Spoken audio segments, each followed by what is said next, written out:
வணக்கம். தந்தியின் பாட்காஸ்ட் செய்திகளை வாசிப்பது விக்னேஷன். முதலில் தலைப்புச் செய்திகள். இயேசு கிறிஸ்து பிறப்பை முன்னிட்டு உலகம் முழுவதும் கிறிஸ்துமஸ் பண்டிகை கோலாகலம். வாட்டிகனில் உள்ள புனித பீட்டர் தேவாலயத்தில் சிறப்பு வழிபாட்டிற்கு பிறகு கிறிஸ்தவர்களுக்கு ஆசி வழங்கினார் போப் ஆண்டவர். தமிழகத்தில் உள்ள பல்வேறு தேவாலயங்களில் கிறிஸ்துமஸ் விழா கோலாகலம். சென்னை சாந்தோம் சர்ச், வேளாங்கண்ணி மாதா பேராலயம் உள்ளிட்ட தேவாலயங்களில் நள்ளிரவில் சிறப்பு பிரார்த்தனை. அமெரிக்காவின் ஹூஸ்டன் பல்கலைக்கழகத்தில் தமிழாய்வு இருக்கை நிறுவிட தமிழக அரசு மேலும் 1.5 கோடி ரூபாய் ஒதுக்கீடு. ஹூஸ்டன் தமிழாய்வு இருக்கை சிறப்பாக செயல்படவும் முதலமைச்சர் ஸ்டாலின் வாழ்த்து. டங்ஸ்டன் கனிம சுரங்கத்திற்கான இடத்தை மறு ஆய்வு செய்ய மத்திய அரசு பரிந்துரை. GSI நிறுவனத்திற்கு அறிவுறுத்தல். ஒப்பந்ததாரருக்கு வழங்கப்பட்ட ஏல அனுமதியை தற்காலிகமாக நிறுத்தி வைக்க தமிழக அரசுக்கு கோரிக்கை. கேரளா, பீகார், மணிப்பூர், ஒடிசா, மிசோரம் மாநில ஆளுநர்களை மாற்றி குடியரசுத் தலைவர் திரௌபதி முர்மு உத்தரவு. கேரள மாநில ஆளுநர் ஆரிஃப் முகமது கான் பீகார் மாநில ஆளுநராக நியமனம். 8 அணிகள் பங்கேற்கும் சாம்பியன்ஸ் டிராபி தொடருக்கான அட்டவணையை வெளியிட்டது ICC. இந்தியா, பாகிஸ்தான் அணிகள் மோதும் போட்டி துபாயில் பிப்ரவரி 23 நடக்கிறது. இனி விரிவான செய்திகள். கிறிஸ்துமஸ் பண்டிகையை ஒட்டி தலைவர்கள் வாழ்த்து தெரிவித்துள்ளனர். முதலமைச்சர் ஸ்டாலின் விடுத்துள்ள செய்திக்குறிப்பில், அன்பின் பாதையை நெறி தவறாமல் பின்பற்றும் கிறிஸ்தவர்களுக்கு தமது கிறிஸ்துமஸ் வாழ்த்துக்களை தெரிவித்துக் கொள்வதாக குறிப்பிட்டுள்ளார். சம உரிமையோடும் சமத்துவ மனப்பான்மையுடனும் வாழும் மாநிலமாக தமிழ்நாடு திகழ தமிழக அரசு தொடர்ந்து பாடுபடும் என்றும் உறுதியளித்துள்ளார். உலகெங்கும் அமைதியும் மகிழ்ச்சியும் நிலவ வேண்டும் எனவும், ஏழைகளின் துயரங்கள் நீங்கி உலகம் வளம் பெற வேண்டும் எனவும் பாமக நிறுவனர் ராமதாஸ் வாழ்த்தியுள்ளார். அன்பையும் பரிவையும் கனிவையும் நேசத்தோடு சக மனிதர்களிடம் பிரதிபலிக்கும் உணர்வுடன் கிறிஸ்தவ மக்களுக்கு வாழ்த்துக்களை தெரிவிப்பதாக மதிமுக பொதுச் செயலாளர் வைகோ குறிப்பிட்டுள்ளார்.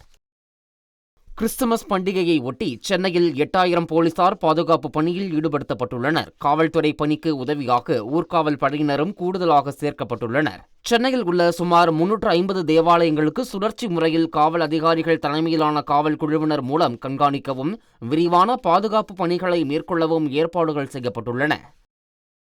சென்னையில் புகழ்பெற்ற சாந்தோம் பேராலயத்தில் கிறிஸ்துமஸ் விழா கோலாகலமாக கொண்டாடப்பட்டது. பேராயர் அந்தோணிசாமி தலைமையில் இரவு 11:30 மணிக்கு சிறப்பு திருப்பலி தொடங்கி 4 மணி நேரம் நடைபெற்றது. இதேபோன்று தமிழகம் முழுவதும் உள்ள பல்வேறு தேவாலயங்களில் சிறப்பு வழிபாடு நடைபெற்றது.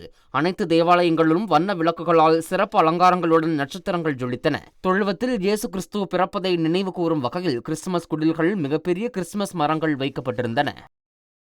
கிறிஸ்துமஸ் பண்டிகையை ஒட்டி வாட்டிகனில் நடைபெற்ற சிறப்பு வழிபாட்டின் போது புனித பீட்டர் தேவாலயத்தில் உள்ள புனித கதவை போப் பிரான்சிஸ் திறந்து வைத்தார். வாட்டிகனில் உள்ள புனித பீட்டர் தேவாலயத்தில் மனிதனின் பாவம், கடவுளின் கருணை ஆகியவற்றை சித்தரிக்கும் சிற்பங்கள் அடங்கிய வெண்கல கதவு உள்ளது. இது யூபிலி ஆண்டின் போது மட்டுமே திறக்கப்படும். அதன்படி கிறிஸ்துமஸ் பண்டிகையை ஒட்டி போப் பிரான்சிஸ் புனித கதவை திறந்து வைத்து யூபிலி ஆண்டை தொடங்கி வைத்தார். 2026 ஆண்டு ஜனவரி மாதம் 6 வரை யூபிலி ஆண்டு கொண்டாட்டங்கள் நடைபெறும். தொடர்ந்து புனித கதவு வழியாக போப் பிரான்சிஸ், கார்டினல்கள் உள்ளிட்டோர் சென்று கிறிஸ்துமஸ் சிறப்பு திருப்பலியில் பங்கேற்றனர். காசாவில் போர் சூழலில் கிறிஸ்தவர்கள் கிறிஸ்துமஸ் சிறப்பு வழிபாட்டில் பங்கேற்று இயேசுவின் பிறப்பு விழாவினை கொண்டாடினர். காசாவில் சுமார் 1200 பாலஸ்தீனிய கிறிஸ்தவர்கள் வசித்து வருகின்றனர். இஸ்ரேல், ஹமாஸ் இடையிலான போரில் அதில் 3% கிறிஸ்தவர்கள் கொல்லப்பட்டனர். அங்கிருந்த 3 தேவாலயங்களும் தகர்க்கப்பட்டன. இந்நிலையில் இஸ்ரேல், காசா இடையே போர் நடைபெற்று வரும் அசாதாரண சூழ்நிலையில் காசாவில் உள்ள திருக்குடும்ப தேவாலயத்தில் பாலஸ்தீனிய கிறிஸ்தவர்கள் இயேசு கிறிஸ்துவின் பிறப்பு விழாவினை கொண்டாடினர். டங்ஸ்டன் கனிம சுரங்கத்திற்கான இடத்தை மறு ஆய்வு செய்யுமாறு மத்திய அரசு பரிந்துரை செய்துள்ளது. மதுரை டங்ஸ்டன் சுரங்கம் அமைய பொதுமக்கள் எதிர்ப்பு தெரிவித்த வேளையில் டங்ஸ்டன் சுரங்க கனிம ஏலத்தை ரத்து செய்ய வலியுறுத்தி தமிழக சட்டப்பேரவையில் தீர்மானம் நிறைவேற்றப்பட்டது.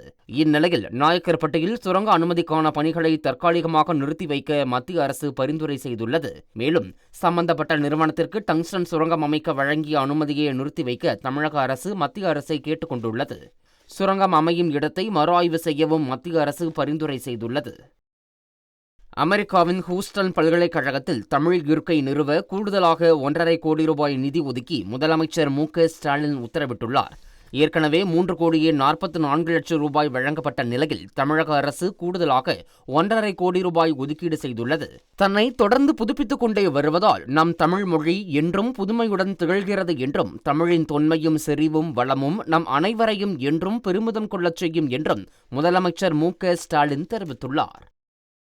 இன்னுயிர் காப்போம் திட்டம், நம்மை காக்கும் 48 திட்டத்தின் கீழ் இதுவரை 3,20,000 பேர் மீட்டெடுக்கப்பட்டுள்ளதாக அமைச்சர் மா. சுப்பிரமணியன் தெரிவித்துள்ளார். சென்னையில் செய்தியாளர்களிடம் பேசிய அவர், இத்திட்டத்திற்கு இதுவரை 280 கோடி ரூபாய் செலவிடப்பட்டுள்ளதாக குறிப்பிட்டுள்ளார். தமிழ்நாட்டில் 221 மருத்துவமனைகளில் இத்திட்டம் செயல்பாட்டில் உள்ளதாகவும் அவர் கூறினார். வணிக வரித்துறை வருவாய் நடப்பு நிதியாண்டில் டிசம்பர் 23ஆம் தேதி வரை 99,875 கோடி ரூபாய் ஈட்டப்பட்டுள்ளதாக அமைச்சர் மூர்த்தி தெரிவித்துள்ளார். சென்னை நந்தனம் ஒருங்கிணைந்த வணிக வரி பதிவுத்துறை அலுவலகத்தில் 2024ஆம் ஆண்டு நவம்பர் மாதத்திற்கான அனைத்து இணை ஆணையர்களின் பணித்திறன் குறித்த ஆய்வுக் கூட்டம் நடைபெற்றது.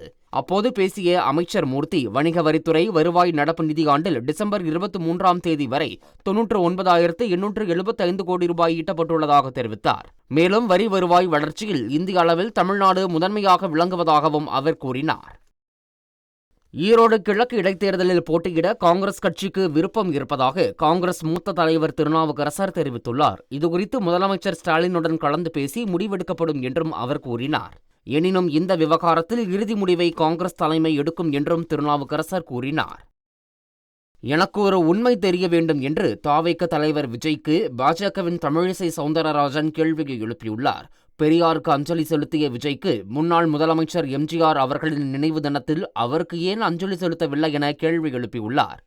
அதேபோல முன்னாள் முதலமைச்சரும் திமுகவின் 75 ஆண்டுகால அரசியலில் முக்கிய பங்காற்றிய எம்.ஜி.ஆருக்கு தமிழக முதலமைச்சர் மு.க. ஸ்டாலின் அஞ்சலி செலுத்தியிருக்க வேண்டுமில்லையா எனவும் இது ஒரு சாமானியனின் கேள்வி எனவும் தெரிவித்துள்ளார்.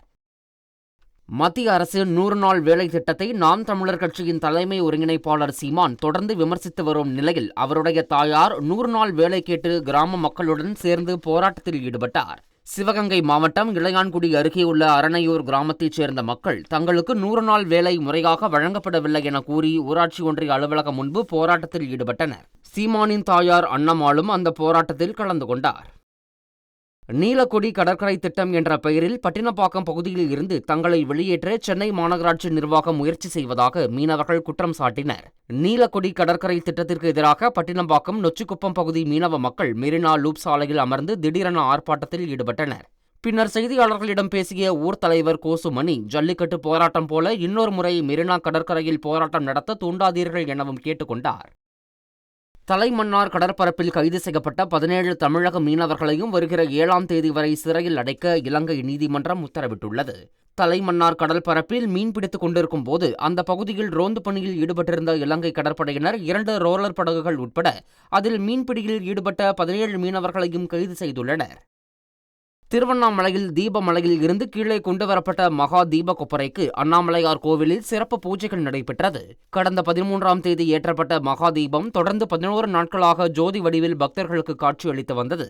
இந்நிலையில் மகாதீப கொப்பரை மலையில் இருந்து அண்ணாமலையார் கோவிலுக்கு கொண்டுவரப்பட்டது. பின்னர் மகாதீப கொப்பரைக்கு சிவாச்சாரியார்கள் சிறப்பு அலங்காரங்கள் செய்து பூஜை செய்தனர்.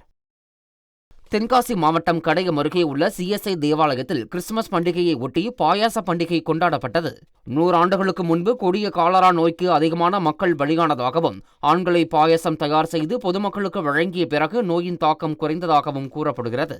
இதனை நினைவு கூறும் வகையில் மேட்டூர் CSI தேவாலயத்தில் ஆண்டுதோறும் கிறிஸ்துமஸ் பண்டிகைக்கு முந்தைய நாள் பாயாச பண்டிகை கொண்டாடப்பட்டு வருகிறது. 104வது ஆண்டாக நடைபெற்ற விழாவில் ஆண்கள் தண்ணீர் குடங்களை சுமந்து வந்து அரிசி, தேங்காய், வெல்லம் உள்ளிட்டவற்றை சேகரித்து பாயாசம் செய்து பொதுமக்களுக்கு வழங்கி கொண்டாடினர்.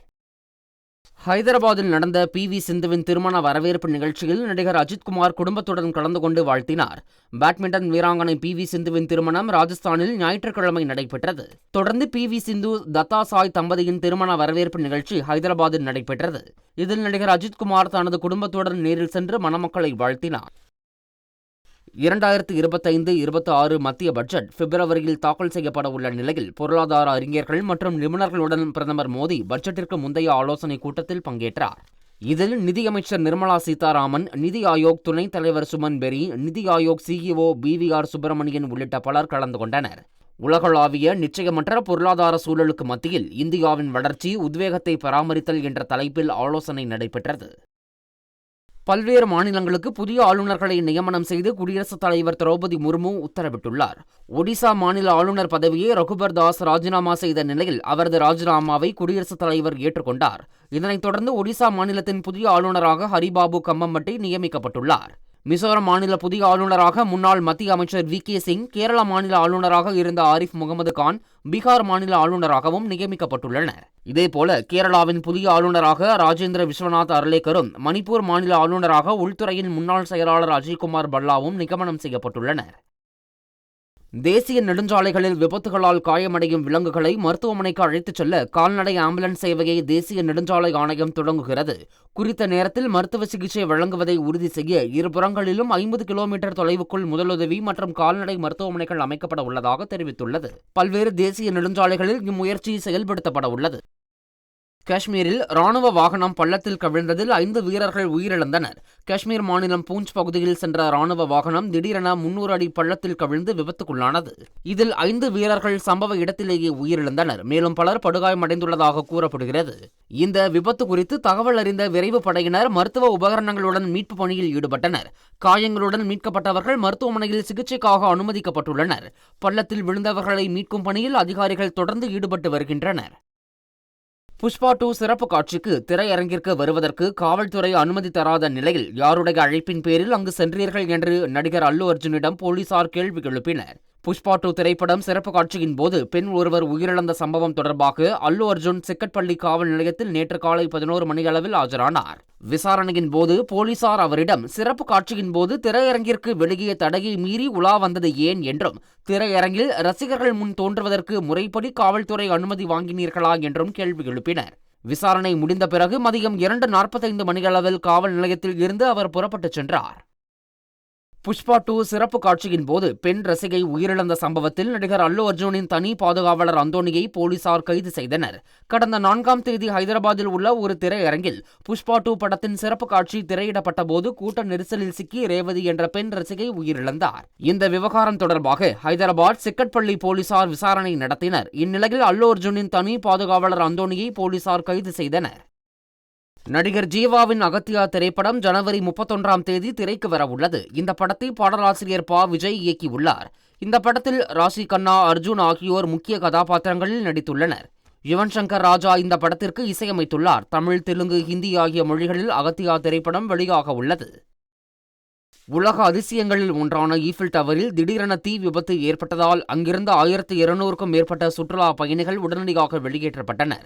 நாளொன்றுக்கு 15,000 முதல் 25,000 வரையிலான சுற்றுலா பயணிகள் வருகை தரும் பிரான்ஸ் நாட்டின் பாரிஸ் நகரில் உள்ள ஈஃபில் டவரின் முதல் தளம் மற்றும் 2ஆம் தளத்திற்கு இடையே இந்த தீ விபத்து ஏற்பட்டுள்ளது.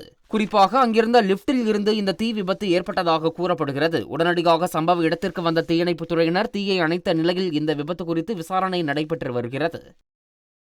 2025ஆம் ஆண்டு நடைபெறவுள்ள சாம்பியன்ஸ் டிராபி கிரிக்கெட் தொடருக்கான அதிகாரப்பூர்வ அட்டவணையை ICC அறிவித்துள்ளது. 2025ஆம் ஆண்டு பிப்ரவரி 19 முதல் மார்ச் 10ஆம் தேதி வரை போட்டிகள் நடைபெறுகின்றன. இந்திய அணியின் போட்டிகளை தவிர்த்து மற்ற போட்டிகள் பாகிஸ்தானின் கராச்சி, லாகூர், ராவல்பிண்டி ஆகிய இடங்களில் நடைபெறுகின்றன. குரூப் ஏ பிரிவில் இந்தியா, பாகிஸ்தான், நியூசிலாந்து, வங்கதேசம் ஆகிய அணிகள் இடம்பெற்றுள்ளன.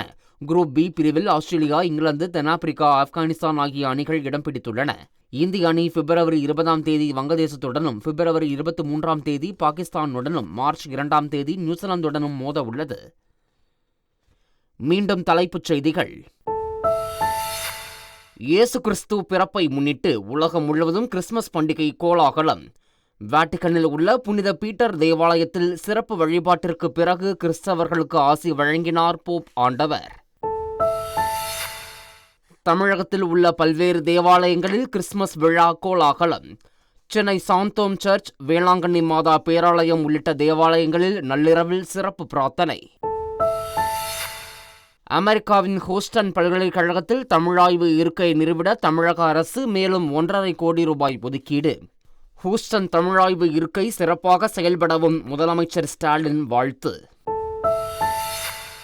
டங்ஸ்டன் கனிம சுரங்கத்திற்கான இடத்தை மறு ஆய்வு செய்ய மத்திய அரசு பரிந்துரை. GSI நிறுவனத்திற்கு அறிவுறுத்தல். ஒப்பந்ததாரருக்கு வழங்கப்பட்ட ஏல அனுமதியை தற்காலிகமாக நிறுத்தி வைக்க தமிழக அரசுக்கு கோரிக்கை. கேரளா, பீகார், மணிப்பூர், ஒடிசா, மிசோரம் மாநில ஆளுநர்களை மாற்றி குடியரசுத் தலைவர் திரௌபதி முர்மு உத்தரவு. கேரள மாநில ஆளுநர் ஆரிஃப் முகமது கான் பீகார் மாநில ஆளுநராக நியமனம். 8 அணிகள் பங்கேற்கும் சாம்பியன்ஸ் டிராபி தொடருக்கான அட்டவணையை வெளியிட்டது ஐசிசி. இந்தியா, பாகிஸ்தான் அணிகள் மோதும் போட்டி துபாயில் பிப்ரவரி 23ஆம் தேதி நடக்கிறது. இத்துடன் செய்திகள் நிறைவடைகின்றன. வணக்கம்.